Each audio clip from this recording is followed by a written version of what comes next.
자, 두 함수 fx와 gx가 있을 때 hx를 이렇게 상황에 따라서 다른 함수로 표현하고 있습니다. 참고로 일단 fx는 아래로 볼록 2차 함수고요. 살짝 그려볼게요. 이렇게 축이 여기 이렇게 1이다 라고 나타나져 있는 이 2차 함수고 y값까지도 그래도 한번 찾아보면 x가 1이었을 때 함수 값이니까 5 이렇게까지 표현할 수 있습니다. 자, 그 다음 gx라는 함수를 나타내 줬는데 이 gx라는 함수는 약간 그 2차 함수랑 비슷한데 날카롭게, 그래서 여기가 플러스였다면 t,11에서 이렇게 뾰족하게 이렇게 그려지는 거고, 여기가 최고차함계수처럼 음수다라고 얘기가 되어 있는 경우는 반대로 이렇게 그려진다라고 생각해 주시면 되겠습니다. 기울기는 참고로 여기가 1, 여기가 마이너스 1 이런 형태로 넘어가지는 그래프야 라고 보시면 되고요. 그러면 적어도 이 함수는 그 x좌표는 정확하게 알 수는 없지만 y좌표가 11이라고 했으니까 적어도 여기 11이라는 이런 부분, 위쪽에 있겠죠. 이 부분에 대롱대롱 매달려서 이 그래프가 조금 그려볼까요? 한번 이렇게 이런 식으로 좀 이어서 그려볼게요. 움직일 수 있게 이렇게 그려질 수 있겠다라고 보는 겁니다. 그러면 저기에서 나타나는 그래프는 이렇게 이동이 되면서 누구에 따라? 이 t값에 따라서 이렇게 이동이 되면서 그래프가 나타나는 거야 라고 해석하시면 되겠습니다. 이해하셨죠? 자, 그랬을 때 문제가 hx라는 함수는 fx이기도 하고 gx이기도 하대요.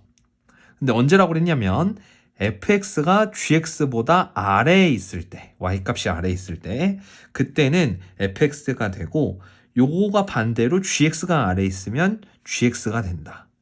이 말을 편하게 제가 독해를 하면 그냥 hx는 낮은 함수로 결정된다라고 생각하시는 게 좀 편할 것 같습니다. 왜? f가 작으면 f로 가고 g가 작으면 g로 간다고 하니까. 이해하셨나요? 그러면 이러한 함수 중에서 제가 만약에 그래프가 막 이렇게 움직여서 이 정도 됐다고 쳐볼게요. 그러면 hx는 그래프가 어떻게 그려질까요? 동일한 x를 집어넣었을 때 낮은 값으로 출력된다 이겁니다. 그럼 동일한 x들에 대해서는 초록색 함수가 무조건 낮은 거죠. 왜냐하면 이건 이렇게까지 올라가니까. 그래서 이때는 hx가 이렇게 그려져 라고 읽어보시면 되는 거죠. 이해하셨죠? 그럼 이건 너무 심플하니까 조금 더 복잡한 상황을 한번 또 예시를 들어보면, 너가 이렇게 들어가서 이렇게 좀 복잡하게 만들어졌다라고 쳐보겠습니다. 여기까지 확 들어가 볼까요? 어쨌든 이런 식으로 나타난다라고 하면 동일한 x들을 기준으로 여기서는 낮은 값이 들어가는 거니까, 자, 여기 만나기 전까지는 계속 낮은 값 너로 결정이 되고요. 이때는 x 값들이 들어가면 검정색 부분이 더 낮은 거니까 여기가 출력되겠구나.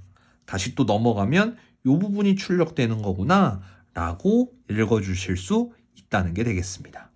이해하셨죠? 자, 어찌됐든 간에 다음과 같은 방식으로 hx를 결정을 막 다양하게 할 건데, 그 hx라는 함수와 상수함수 k랑 서로 다른 세 점에서 만나도록, 안 만날 수도 있고 만날 수도 있는 것 같아요. 근데 만날 수 있도록 하는 그 k는 무엇일 수 있냐? 자연수로 어떤 것들이 나타나냐라고 물어보는 것 같습니다. 그러면 극단적인 다음과 같은 이 상황만 좀 보더라도요, y 꼴 k가 들어가서 교점이 3개가 될 수 있을까요? 없을까요? 있죠. 어떻게? 이렇게 들어가면 교점이 하나, 둘, 3개. 혹은 이렇게 위쪽으로 들어가도 하나, 둘, 3개. 이런 식으로 표현할 수 있는 게 되는 거겠죠. 이해하셨죠? 그러면 처음에 제가 한번 예시로 그려봤던 것처럼 우리 초록색의 함수가 적어도 이 바깥쪽에서 이런 식으로 움직이거나 오른쪽에서 이렇게 움직이는 것들은 고려하지 않아도 되겠구나라고 판단하실 수 있을 겁니다. 이유가 뭐죠? 이렇게만 낮으면 교점이 최대 2개밖에 안 되니까 적어도 만남은 있어야 한다라고 보시면 좋을 것 같습니다. 자, 그럼 다음으로 이제 만나기는 해야 된다라고 했으니까 이제 이 접하는 상황과 살짝 들어간 상황, 이 상황도 한번 같이 고려해 볼게요. 자, 이 접하는 상황은 당연히 일치할 거고요. 아까 왼쪽 거랑 조금 들어간다라고 생각을 해보시면, 좀 축이라는 걸 기준으로 애매할 수 있거든요. 그래서 축을 기준으로 쌤이 한 요 정도 이렇게 들어간다고 생각해 보겠습니다. 자, 이 정도 들어간다라고 보면 이쪽에서 나타나는 그 값과 이렇게 해결할 수 있어요. 낮은 걸로 출력이 된다라고 했으니까 이때는 이렇게 되고 여기는 검정색이 밑에니까 이렇게, 그리고 여기도 밑에니까 이렇게 결정납니다. 그럼 얘 역시도 사실 왼쪽에서 나타났던 그래프랑 별반 다를 게 없죠. 여기만 살짝 휘었을 뿐이니까요. 그러면 교점은 어떻게 된다? 여기서는 3개가 만들어지지 않는다. 그럼 이제 감을 다 잡았겠죠? 그러면 교점이 3개 나타나기 위해서는 어떻게 돼야 되냐? 당연히 요렇게 축보다 더 넘어가줘야 하는 겁니다. 이유는 여기에서 결정은 이쪽이겠죠? 이렇게 내려와서 여기가 하나라도 한번 푹 하고 증가하는 부분이 있어야 다시 내려오면서 만나는 점이 생기지 않겠냐라는 게 되는 겁니다. 이해하셨죠? 그래서 여기에 있는 오른쪽 이 직선에 해당되는 부분이 적어도 축보다는 오른쪽으로 넘어가야 교점이 3개 나올 수 있다라고 보는 거죠. 쭉 가다가 언제까지 계속 가능할지 봅시다. 이렇게 확 더 들어간다라고 보면 이때도 축 아래 이렇게 되는 거니까 그때도 교점이 여기 가능하네 3개가 라고 이렇게 볼 수 있다가 되는 거고요. 계속 이동을 더 시켜보면 다음같이 이렇게 진행이 됐어도 여기서부터 하나, 둘, 셋 이런 식으로 나타날 수 있는 겁니다. 이해했죠? 근데 약간 좀 다른 건 이런 건 있는 것 같아요. 왼쪽에서 나타났을 때는 K가 될 수 있는 게 이렇게 딱 2개죠. 정확하게 얘는 빼고 이렇게 되는 거 하나, 그리고 아래쪽에서 결정나는 거 하나, 이런 식으로 2개씩이 만들어진다라고 볼 건데 요 정중앙으로 딱 끼어 들어가면, 다시 말하면 여기가 T자리가 되는 대칭축이 되어버리면 요때는 이렇게 되는 거니까 교점이 될 수 있는 K값이 요거 딱 하나밖에 안 나옵니다. 얘는 불가능하다는 거죠. 그죠? 그래서 요것을 또 제외하고 나머지 것들이 가능한가 보다라고 생각을 할 수 있다가 되는 거고, 다시 또 약간 대칭의 관점에서 이 오른쪽으로 넘어가더라도 왼쪽과 반대되는 느낌으로 표현이 되고 있다라고 생각할 수 있는 겁니다. 자, 이 정도 했으면 이제 충분히 이해를 한 것 같아요. 자, 그러면 우리가 그때 나타날 수 있는 K 값의 합을 모두 구하는 겁니다. 그럼 여기서부터 이동시켰을 때 K가 될 수 있는 값들은 어떤 거죠? 그래프를 머릿속으로 잘 그려보세요. 그때 가능한 K들은 여기 5가 될 수 있는 이 K값. 또 그래프가 이렇게 그려지는 거니까 그때 요 위쪽에서 만나는 이 점. 쉽게 얘기하자면 초록색과 검정색이 만나서 생기는 교점인 거죠. 그래서 이 부분이 가능하겠다. 그죠? 그러다가 또 이동이 이렇게 된다라고 생각을 해보면 그때 역시도 하나, 둘, 셋. 여기도 이러한 K값, 이러한 K값. 아까보다는 K값이 될 수 있는 게 좀 더 올라간 것 같죠? 자, 계속 이동을 시키다가 보면 아까 봤던 것처럼 뭐가 생긴다? 대칭이라는 것이 생긴다. 그럼 그 대칭이라는 게 생길 때까지 그 K값은 올라갈 수 있다라고 보지 않을까요?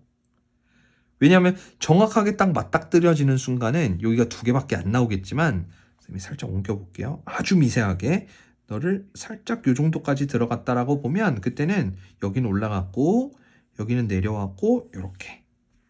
그럼 교점이 될 수 있는 건 여기까지 가능한 거죠. K가 될 수 있는 거. 그래야 교점이 하나, 둘, 3개 나오는 거니까. 이해하시겠죠? 그러면 이때 나타날 수 있는 K의 범위 이제 느끼셨나요? K는 바로 아까 그 대칭이라고 만들어 주었던 이 상황에서 나타난 이 교점의 값보단 작기만 하면 된다. 반대로 가능했던 모든 K 값들은 이렇게 접하게 됐을 때 요거보다 위에 있거나 똑같으면 된다라고 얘기를 해주시면 되는 겁니다. 그럼 우리가 이제 찾아야 되는 부분은 사실 이렇게 대칭으로 만났을 때의 K 값만 알면 되는 게 되겠죠. 이해하시겠죠? 자, 그러면 여기 있는 이제 이 K 값은 어떻게 찾을지 한번 생각을 해보도록 하겠습니다. 자, 이 K 값은 사실 이 직선과 이차 함수가 뭐한 거? 만나서 생기는 점이죠. 근데 아까 여기에 있는 이 직선은 t값 때문에 무엇인지 몰랐지만 경계에 해당되는 순간은 t가 몇이니까 1이 되는 거니까 바로 마이너스 x-1 플러스 11인 순간이다 라고 보여주시면 되고요. 그때 이 오른쪽에 있는 직선 입장에서 바라본다고 하면 그 오른쪽에 있는 직선은 x가 1보다 클 때니까요. 마이너스 x-1 플러스 11 다시 마이너스 x 플러스 12라는 직선과 저기에 있는 2차 함수가 만나는 교점이다 이렇게 보시면 됩니다. 정리를 해보죠. x제곱에 연립을 하시면 마이너스 x 마이너스 6이 0이다 라고 쓰여지고 그때 x는 3이 되거나 바로 마이너스 2다 라고 얘기하실 수 있겠죠. 그러면 여기 오른쪽에서 만나야 되는 점이니까 너가 이제 3이다 라고 판단하실 수 있고 그때 나타나는 y값을 찾는 거죠. 그럼 x 대신에 여기다가 이제 3을 여기든 다 집어넣어 보시면 바로 9입니다 라고 체크하실 수 있습니다. 자, 결론. 그러면 k가 될 수 있는 값의 범위는 5보다 크거나 같고 너보단 작아야 된다라고 해서 9라고 했으니 자연수 k는 바로 5, 6, 7, 8이다 이렇게 얘기할 수 있고요.